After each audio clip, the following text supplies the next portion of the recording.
Week 8 and time for our first YouTube edition of The Other Guys. The Other Guys is where I pick 3 guys, not these star names, not Patrick Mahomes, not Tyreek Hill, guys that are a little bit under the radar who I think can go off in Week 8. We'll start with Ravens-Browns. I like Cedric Tillman for the Cleveland Browns. His line is set at 36.5. Let's first just say his world just opened up. Amari Cooper gets traded, and everyone's looking at Jerry Jeudy. He's the sleeper receiver to be eyeing. Last week, 12 targets, 8 catches, 81 receiving yards.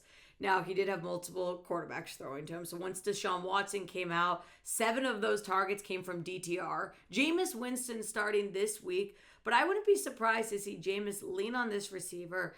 He's a big guy. He's kind of your traditional X receiver potentially. 6'3", 215 pounds.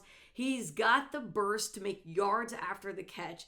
And I believe that he's going to see a lot of looks now that they don't have that top guy. And you're saying, wait, what about the Ravens? This defense is elite. Well, the defense isn't the same exactly. They lost Mike McDonald in the offseason. He got a head coaching job. And now Zach Orr is trying to fit all the pieces together. Ravens, meanwhile, are just blowing up a little bit of coverage, and they're allowing more yards to receivers this season. Cedric Tillman sitting at 36.5. I like his over. All right, number 2, the other guys, we're talking Bills at Seahawks.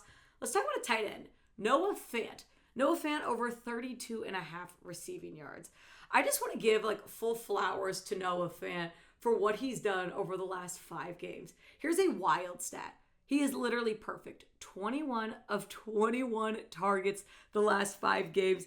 He has 238 yards, averaging 11.3 yards per target. Noah Fant's literally top 5 in receiving yards for tight ends the last month.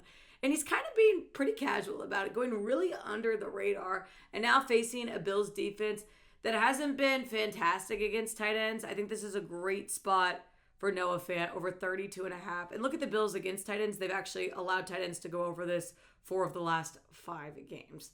And I'll wrap up the other guys with a guy you probably heard of, especially now, Cade Otton. We're talking Falcons-Bucks, a divisional matchup. Unfortunately for the Bucks, not only did they get the loss last week, but they lose Mike Evans for a few weeks, and they're losing Chris Godwin for the entire season. It really is tough to be a Bucks fan because Baker Mayfield is playing arguably one of his best seasons. He's second in passing yards this year, and now he loses his top 2 guys. Well, either way, I do think that Cade Otton is going to be that next man up guy. He's a tight end, but he's running the most routes as a tight end. He's coming off his best game last week against the Ravens, 100 receiving yards, and his line's still set at 45.5. I made the case for him for fantasy because he's only rostered still in 41% of leagues. So for some reason, he's still available in fantasy for you. Go and pick Cade Otton up. But he's going to be getting a lot of targets. He's going to continue to run more routes.